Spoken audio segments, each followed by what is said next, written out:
اسی لیے اللہ کے نبی فرماتے ہیں کل قیامت کے دن جب سورج 1 میل کی دوری پر ہوگا اور ساری کائنات گرمی سے بے حال ہوگی، اللہ تعالیٰ اپنے کچھ خوش نصیب بندوں کو اپنے عرش کا سایہ دے گا۔ ان خوش نصیب بندوں میں ایک انسان وہ بھی ہوگا، وَشَابٌ نَشَأَ فِي عِبَادَةِ اللَّهِ، وہ نوجوان جس نے اپنی جوانی کو اللہ کی عبادت کی دولت کا پر ان کو بڑا ناز تھا، جن کو اپنی طاقت پر بڑا ناز تھا، جن کو اپنی پراپرٹی پر بڑا ناز تھا، جیسے ان کا انتقال ہوتا ہے، ان کی موت ہوتی ہے، ان کی سانسیں اکھڑتی ہیں، سارا مال تو دوسروں کا ہو جاتا ہے، ساری پراپرٹی تو دوسروں کی ہو جاتی ہے، اور اپنے ساتھ وہ 1 پیسہ بھی قبر میں لے کر کے نہیں جا سکتا۔ برانڈڈ کرنے والے اور برانڈڈ کپڑا پہننے والے بھی مرنے کے بعد ان کا کپڑا ان کے کمرے میں پڑا ہے اور کوئی ان کے کپڑے کو پہننے والا نہیں ہے۔ اپنی 4 ویلر گاڑی میں، اپنی فارچونر گاڑی میں سارے گاؤں میں اپنی دھاک جمع کر کے چلنے والا جب انتقال ہو جاتا ہے، جب موت ہو جاتی ہے تو 4 لوگوں کے جنازے، 4 لوگوں کے کندھے پر اس کا جنازہ جاتا ہے، اتنا بے بس ہو جاتا ہے، اتنا کمزور ہو جاتا ہے کہ 4 لوگوں کے سہارے وہ قبرستان جاتا ہے، وہ اپنے پیروں سے چل کر کے قبرستان بھی نہیں جا سکتا۔ قبرستان پہنچتا ہے، جنازے کی نماز ہوتی ہے، اس کو قبر میں اتارا جاتا ہے، اس کا بیٹا رو رہا ہے، اس کی بیوی رو رہی ہے، اس کے گھر والے رو رہے ہیں، مگر کوئی یہ کہنے کو تیار نہیں ہے۔ بیٹا ایک بار بھی نہیں کہتا ہے مجھے اپنے ابا سے بڑی محبت تھی، میرے ابا کی باڈی کو رہنے دو۔ بیوی ایک بار بھی نہیں کہتی مجھے اپنے شوہر سے بہت پیار ہے، میرے شوہر کی ڈیڈ باڈی کو رہنے دو۔ 24 گھنٹے سے زیادہ کوئی اس کی ڈیڈ باڈی کو رکھنے کے لیے تیار نہیں ہے۔ کوئی رکھتا ہے کیا؟ 24 گھنٹے سے زیادہ کوئی ڈیڈ باڈی کو رکھنے کے لیے تیار نہیں ہے میرے بھائی۔ اتنا بے ویلو ہے، اتنا ویلو لیس ہے انسان، اس کی اوقات تب پتہ چلتی ہے جب اس کو موت آتی ہے۔ زندگی میں جو نہانے جاتا تھا جاڑے کے موسم میں تو گیزر آن کر کے نہاتا تھا، گرم گرم پانی سے نہاتا تھا، اپنے پسندیدہ شیمپو سے اپنے بالوں کو دھوتا تھا، اپنے پسندیدہ صابن کو اپنے بدن پہ لگایا کرتا تھا، اپنے چہرے پر ایک خاص کمپنی کا فیس واش لگایا کرتا تھا۔ آج اتنا بے بس اور کمزور ہو چکا ہے، آج مر چکا ہے، اور آج وہ یہ بھی نہیں کہہ سکتا کہ اے مجھے نہلانے والے، میں تو گرم پانی سے نہایا کرتا تھا، تو مجھے ٹھنڈے پانی سے کیوں نہلا رہا ہے؟ میں تو ڈب صابن سے نہایا کرتا تھا، تو صابن بھی نہیں استعمال کر رہا ہے۔ میں تو فلاں کمپنی کا شیمپو لگایا کرتا تھا، تو مجھے وہ شیمپو کیوں نہیں لگا رہا ہے؟ آج اتنا بے بس ہے، اتنا کمزور ہے، آج دوسرے لوگ اس کو نہلا رہے ہیں، اس کے بدن سے کپڑے اتار رہے ہیں، اس کو ننگا کر کے اس کو نہلا رہے ہیں۔ اتنا بے بس ہے، اتنا کمزور ہے۔ اس کے پیٹ میں کوئی گندگی ہے تو غسل کرنے والا اس کے پیٹ کو دبا کر کے اس کے پیٹ کی گندگی کو نکال رہا ہے۔ میرے پیارے ساتھیوں، ذرا سوچو، وہ دن ہمیں اور آپ کو بھی دیکھنا ہے، ہمیں اور آپ کو بھی ہمارے مرنے کے بعد غسل دیا جائے گا، ہمارے مرنے کے بعد ہم کو کفنایا جائے گا، اور اس کفن کے کپڑے کے اندر کوئی جیب بھی نہیں ہے، کوئی پاکٹ بھی نہیں ہے۔ دنیا میں انسان اپنی پاکٹ کا بڑا خیال رکھتا تھا، اپنے پیسے کا بڑا خیال کرتا تھا، اپنے پرس میں اپنا ATM کارڈ لے کر کے چلا کرتا تھا، اپنے موبائل میں UPI لے کر کے چلا کرتا تھا۔ آج قبر میں جا رہا ہے، کوئی ATM کارڈ اس کے کام آنے والا نہیں ہے، کوئی UPI اور فون پے اس کے کام آنے والا نہیں ہے۔ آج خالی ہاتھ وہ دنیا سے جا رہا ہے۔ قبرستان پہنچا، قبر میں اتارا جا رہا ہے، بیٹوں نے بھی مٹی دے کر کے ہاتھ جھاڑ دیا، گھر والوں نے بھی، بھائیوں نے بھی مٹی دے کر کے ہاتھ جھاڑ دیا، گویا کہ سب نے ہاتھ جھاڑ کر کے یہ پیغام دے دیا کہ ہم یہاں تک تو آپ کے کام آ گئے، اب آگے آپ جانے اور آپ کے اعمال جانے۔ اسی لیے اللہ کے پیارے نبی فرماتے ہیں یتبع المیت ثلاثۃ، جب انسان کا انتقال ہوتا ہے تو 3 چیزیں اس کے ساتھ ہوتی ہیں، مالہ و اہلہ و عملہ۔ ایک تو اس کا مال ہوتا ہے، ایک اس کے گھر والے ہوتے ہیں، اور ایک اس کا عمل ہوتا ہے۔ اللہ کے نبی فرماتے ہیں کہ مال تو مرتے ہی دوسروں کا ہو جاتا ہے۔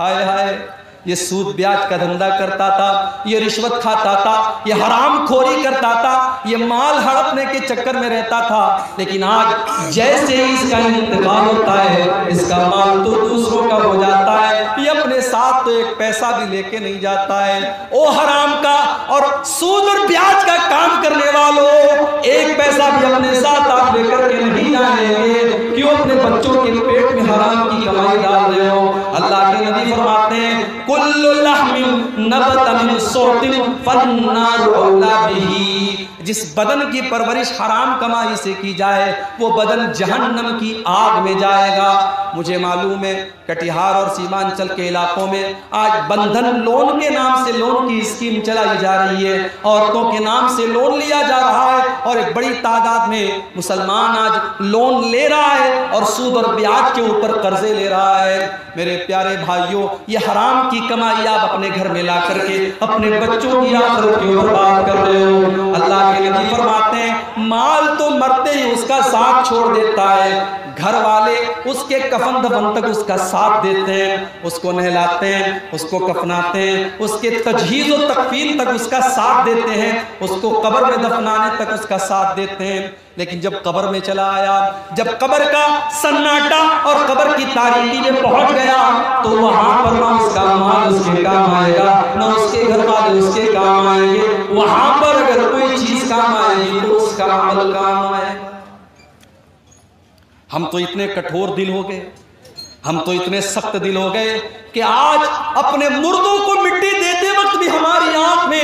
ڈر نہیں ہوتا، ہمارے دل میں ڈر نہیں ہوتا۔ ہم قبرستان جانے کے بعد بھی ہنستے رہتے ہیں، ہم مردوں کو دفنانے کے ٹائم بھی ہنستے رہتے ہیں۔ میرے پیارے ساتھیوں، جب قبرستان جایا کرو، جب کسی کی قبر کو دیکھا کرو تو سوچا کرو کہ وہ انجام آپ کا بھی ہونے والا ہے۔ آج عبدالغفار صاحب کے چاہنے والے بہت ہیں، آج تقریر کے بعد بہت سے نوجوان میرے پاس آتے ہیں، شیخ صاحب ایک سیلفی آپ کے ساتھ لینا ہے، شیخ صاحب ایک فوٹو آپ کے ساتھ لینا ہے۔ بہت سارے لوگ بڑی محبت کے ساتھ آ کر کے کہتے ہیں شیخ صاحب آج تک آپ کو ویڈیو میں دیکھا تھا، آج پہلی بار آپ کو اصلی میں دیکھ رہا ہوں۔ بڑی محبت کرتے ہیں لوگ، بڑی بڑی بڑی باتیں کرتے ہیں، مگر جب میں قبر میں جاؤں گا، جب اللہ کے یہاں میری نیکیاں کم پڑ جائیں گی، میرے گناہ زیادہ پڑ جائیں گے، مجھے کوئی چاہنے والا اور مجھ سے محبت کا کوئی دعویٰ کرنے والا نہ قبر میں میرے کام آئے گا، نہ آخرت میں میرے کام آئے گا۔ میرے چاہنے والوں کی بات چھوڑ دو میرے بھائی، میری بیوی میرے کام نہیں آئے گی، میرے بچے میرے کام نہیں آئیں گے، میرے ماں باپ میرے کام نہیں آئیں گے۔ اللہ نے قرآن میں نقشہ کھینچا، یوم یفر المرء من اخیہ وامہ وابیہ وصاحبتہ وبنیہ، قیامت کے دن انسان اپنی ماں کو دیکھ کر کے بھاگے گا، اپنے باپ کو دیکھ کر کے بھاگے گا، اپنی بیوی کو دیکھ کر کے بھاگے گا، اپنے بچوں کو دیکھ کر کے بھاگے گا۔ قیامت کا دن تو اس قدر نفسی کا عالم ہوگا کہ اللہ نے قرآن کے 29ویں پارے میں فرمایا یود المجرم لو یفتدی من عذاب یومئذ ببنیہ وصاحبتہ واخیہ، قیامت کے دن انسان یہ کہے گا اے اللہ میرے بچوں کو تو لے لے مجھے چھوڑ دے، میرے ماں باپ کو تو لے لے مجھے چھوڑ دے، اے اللہ میری جگہ میری بیوی کو تو سزا دے دے لیکن مجھ کو چھوڑ دے۔ لیکن اللہ فرمائے گا نہیں ہماری بارگاہ میں ایسا نہیں ہو سکتا، لا تزر وازرۃ وزر اخری، قیامت کے دن کوئی کسی کا بوجھ نہیں اٹھائے گا۔ وہ دن ہوگا قیامت کا، اس دن کا ڈر آج ہمارے دلوں سے میرے بھائیوں نکل چکا ہے۔ حضرت عمر فاروق کو دیکھو، فجر کی نماز پڑھا رہے ہیں، آپ کو تو فجر کی نماز کا پتہ بھی نہیں ہوگا، جلسے میں 1000 لوگ آتے ہیں اور فجر کی جب اذان ہوتی ہے الصلاۃ خیر من النوم کی صدائیں بلند ہوتی ہیں، مسجد میں جا کر کے دیکھو تو 8-10 لوگوں کے علاوہ کوئی نظر نہیں آتا۔ رات بھر اردو میں اور بنگلہ میں تقریر سننے والے اور بڑے بڑے شاعروں سے اللہ کے نبی کی تعریف سننے والے فجر کی نماز میں خواب خرگوش کے مزے لے رہے ہیں، سو رہے ہیں، اور فجر کی نماز میں وہ حاضر نہیں ہے۔ میرے پیارے ساتھیوں، نماز کے بغیر آپ اسلام کا تصور بھی کیسے کر سکتے ہیں؟ عمر فاروق مسلمانوں کے خلیفہ ہیں اور فجر کی نماز پڑھا رہے ہیں، اور آگے کی صف میں، پہلی صف میں ابو لولو فیروز نام کا ایک آدمی جو پارسی مذہب کا ماننے والا ہے، مسلمان نہیں ہے، پارسی مذہب کا ماننے والا ہے۔ حضرت عمر کے خلاف اس کے دل میں دشمنی ہے، وہ خنجر لے کر کے آیا ہے اور پہلی صف میں وہ شامل ہے اور اس کا مقصد حضرت عمر کے اوپر اٹیک کرنا ہے۔ جیسی حضرت عمر نے نماز شروع کی وہ آگے بڑھا، اس نے حضرت عمر کے اوپر اٹیک کیا اور حضرت عمر کے ناف کے پاس اس نے حملہ کیا، خون کی دھار بہنے لگی، حضرت عمر تڑپ کر کے مصلی کے اوپر گر جاتے ہیں، لیکن نماز نہیں رکتی، نماز نہیں رکتی ہے۔ حضرت عمر مصلی پر گرنے کے پہلے اپنے ٹھیک پیچھے عبد الرحمن بن عوف کا ہاتھ پکڑ کر کے ان کو آگے بڑھاتے ہیں۔ حضرت عمر فاروق نیچے تڑپ رہے ہیں، ان کے پیٹ سے خون بہ رہا ہے مگر نماز نہیں رکی ہے، مسلمانوں کی نماز جاری ہے، کنٹینیو ہے۔ ابو لولو نے حضرت عمر کے اوپر حملہ کیا، اس کے بعد 3-4 اور لوگوں کے اوپر بھی اس نے حملہ کیا، اور جب اس کو یہ لگا کہ اب وہ پکڑ لیا جائے گا اس نے خود کے اوپر حملہ کر کے سوسائڈ بھی کر لیا۔ یہ سارا معاملہ پہلی صف میں ہو رہا ہے، پیچھے کے لوگوں کو کچھ پتا بھی نہیں ہے۔ عبد الرحمن بن عوف نے ہلکی نماز پڑھائی، فجر کی نماز پڑھائی، اور نماز کے بعد جب حضرت عمر کو اٹھا کر کے گھر لے کے جایا گیا، ڈاکٹروں نے دیکھا، طبیبوں نے دیکھا، حکیموں نے دیکھا، کہا کہ امیر المومنین اب آپ کے بچنے کا چانس نہیں ہے، آپ کی اکڑیاں کٹ چکی ہیں، اب آپ کا آخری ٹائم آ چکا ہے، اب آپ کے انتقال کا ٹائم آ چکا ہے۔ میرے پیارے ساتھیوں، عمر فاروق کون ہے؟ عمر فاروق وہ صحابی ہیں کہ اللہ کے نبی کہا کرتے تھے، اے عمر جس گلی سے تم گزر جاتے ہو اس گلی سے شیطان بھاگ جاتا ہے۔ یہ مقام تھا حضرت عمر کا۔ آج آخری ٹائم میں بستر مر کے اوپر پڑے ہیں اور چہرے کے اوپر گھبراہٹ کے آثار ہیں، چہرے پر گھبراہٹ کے آثار ہیں۔ عبداللہ بن عباس آتے ہیں اور کہتے ہیں کہ اے امیر المومنین آپ اتنا گھبرائے ہوئے کیوں ہیں؟ کیا بات ہے، اتنا گھبرائے ہوئے کیوں ہیں؟ اے امیر المومنین آپ تو اللہ کے نبی کے اوپر ایمان لائے، آپ نے اسلام قبول کیا، اور جب اللہ کے نبی کے اوپر آپ اسلام لائے تو آپ نے اسلام کے لیے بہت کارنامے انجام دیے، اور جب اللہ کے نبی دنیا سے گئے تو آپ سے راضی تھے، آپ سے خوش تھے، اور جب حضرت ابو بکر صدیق کا دور آیا آپ نے ان کا بھی ساتھ دیا، اور جب وہ اس دنیا سے گئے تو آپ سے خوش تھے، آپ سے راضی تھے۔ پھر اے عمر فاروق آپ کا دور آیا اور آپ نے بڑے اچھے طریقے سے حکومت کی ہے، اور آج آپ دنیا سے جا رہے ہیں تو آپ سے لوگ راضی ہیں، اس لیے آپ کو پریشان ہونے کی کوئی ضرورت نہیں ہے۔ ذرا تصور کرو میرے پیارے ساتھیوں کہ آخرت کی فکر جب انسان کو ہوتی ہے تو جتنے بھی نیکی اور تقوی کے اعلیٰ معیار پر پہنچ جائے اسے ڈر ہوتا ہے کہ اللہ کو وہ کیا منہ دکھائے گا۔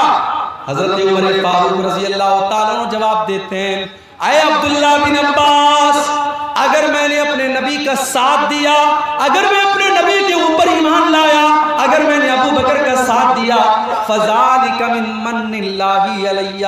تو یہ تو اللہ کا میرے اوپر احسان تھا، یہ تو اللہ کا میرے اوپر کرم تھا، اس میں میرا کوئی رول نہیں تھا، میرا کوئی کردار نہیں تھا۔ اے عبداللہ مجھے ڈر ہے تو اسی بات کا ڈر ہے جب میرا دور حکومت آیا پتہ نہیں میرے کون سے فیصلے ایسے رہے ہوں گے جو اللہ کو پسند آئے ہوں گے، اور کون سے ایسے فیصلے رہے ہوں گے جو اللہ کو ناپسند رہے ہوں گے۔ اے عبداللہ